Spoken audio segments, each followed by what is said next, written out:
혹시 우리 아이도 천재견이었으면 하는 바람 가져보신 적 있으신가요? 내 말을 철석같이 알아들을 때면 혹시 천재는 아닐까?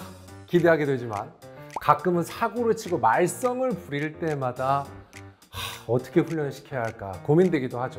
천재견이 될 수도 있고 금쪽이가 될 수도 있는 우리 아이를 위한 스마트한 이야기. 오늘의 주제는 바로 반려견 훈련입니다.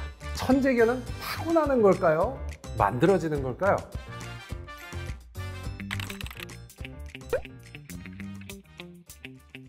우리가 알고 있는 각종 훈련법들이 전쟁 때문에 탄생했다는 사실 알고 계시나요? 빈라덴 아시죠? 테러리스트로 유명했던 2011년 빈라덴을 사살한 넵튠 스피어라는 작전에서 궁견 한 마리가 큰 공을 세우면서 영화로도 만들어져요. 얼마나 훈련이 잘 되어 있으면 헬리콥터도 타고 무전기로 작전도 수행했는데 폭발물을 미리 찾아내 군인 수십 명의 목숨을 구하기도 하고 빈라덴의 은신처를 수색하는 중요한 임무를 맡기도 했죠. 대단하죠?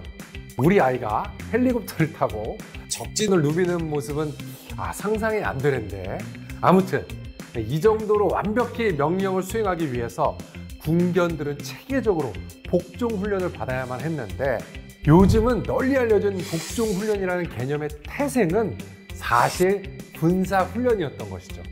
기다려, 앉아, 도. 실은 군견이 받던 복종의 훈련의 일부였고요. 그럼 군견을 위해 만들어졌던 훈련법이 어떻게 일반 대중에게도 퍼지게 된 걸까요? 제1차 세계대전이 끝나고 보니까 시력을 잃은 군인들이 너무 많은 거예요. 이 영국과 독일에서는 부상당한 이들을 위한 복지로 맹인 안내견 훈련법을 만들어 보급하는데요. 그렇게 시력을 잃은 퇴역 군인들의 삶에 맹인 안내견이 함께하게 됩니다. 그러다 보니 일반 견주들도 잘 훈련받은 맹인 안내견을 일상에서 접하기 시작했고, 점차 훈련법이라는 개념이 퍼지는 계기가 되는데요. 복종을 최우선으로 두던 군대 훈련법에서 사람과 정서적 교감을 나눌 수 있는 훈련법으로 대중적으로 발전하게 됩니다. 하지만 당시엔 견주들이 훈련법을 체계적으로 배울 수 있는 건 아니었기 때문에 견주마다 지식 수준의 차이가 크게 났습니다. 1980년대에는 영국의 강영욱이라고 불리는 이분이 대중들에게 강아지 훈련의 중요성을 널리 알리는데요. 단순히 외부인만 보면 짖는 집 지키는 강아지에서 사회화, 예절 훈련이 잘 된 강아지들이 늘어나게 되니까 대중들의 생각이 바뀌는 거죠. 강아지와 함께 식당을 방문해도 거부감을 갖지 않고 강아지와 카페에 가거나 심지어 대중교통까지 함께 이용하게 됩니다.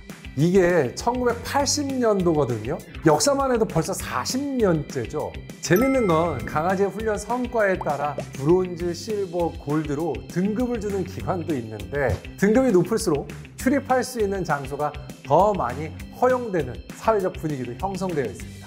다만 브론즈 등급이어도 대부분 장소는 들어갈 수 있습니다. 반려견들이 기본적으로 훈련이 잘 되어 있고 문제를 일으키지 않는다는 인식이 잘 퍼져 있어 가능한 일이죠.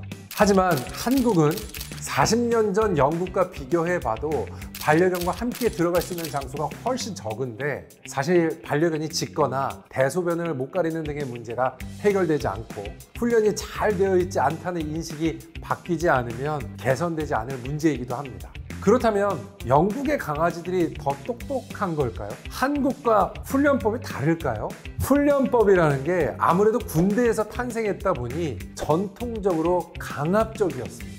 확실한 서열 정리를 통해 행동을 교정하는 것이죠. 하지만 시간이 흐르면서 훈련법도 진화됐고 영국에서는 반려견의 감정을 존중하는 방향으로 변화하고 있습니다. 반면 한국은 여전히 전통적인 훈련 방식을 사용하는 경향이 높은 편이죠. 예를 들어서 산책을 할 때 다른 사람이나 개한테 과도하게 짖거나 쫓아가는 행동을 교정한다고 하면 한국은 쫓아가는 행동 자체를 직접적으로 금지하는 훈련을 시킵니다. 반면 영국은 충동적인 감정을 조절할 수 있도록 일상에서 훈련을 시키는데, 이를테면 터그놀이나 장난감 등으로 강아지가 숨을 헐떡일 만큼 신나게 놀아주다가 갑자기 엎드려 라는 명령어로 흥분을 가라앉힐 때까지 엎드리게 시켜요. 그리고 기다리면 보상하는 식으로 충동 제어 능력 자체를 키우는 것이죠. 당연히 산책할 때도 다른 사람이나 개를 쫓아가고 싶은 충동적인 감정이 들 때 강아지 스스로 그 충동을 제어할 수 있게 되는 거죠.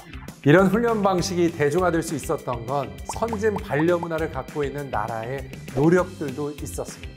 반려견 훈련을 무료로 받을 수 있는 영국, 미국은 빠르게 대중화될 수 있는 반면 한국에서 반려견 훈련을 받으려면 큰 비용이 들고 훈련을 한 번 받으려면 몇 달을 기다려야 하는 경우도 있죠. 훈련 방식을 떠나 한국은 성숙한 반려견 문화를 위해 더 많은 지원이 이루어져야 할 것으로 보입니다. 잘 훈련된 강아지일수록 행복도가 높다고 합니다. 주인이 원하는 걸 잘 알아듣고 칭찬을 받으면서 행복감을 느끼는 것이죠. 결국 우리 아이를 훈련하는 것은 아이의 행복을 위한 일 아닐까요? 한국도 반려견과 견주 모두 더 행복할 수 있는 성숙한 반려견 훈련 문화를 가진 나라로 발돋움할 수 있었으면 좋겠습니다. 다음엔 더 좋은 내용으로 찾아뵙겠습니다. 구독과 좋아요 부탁드립니다.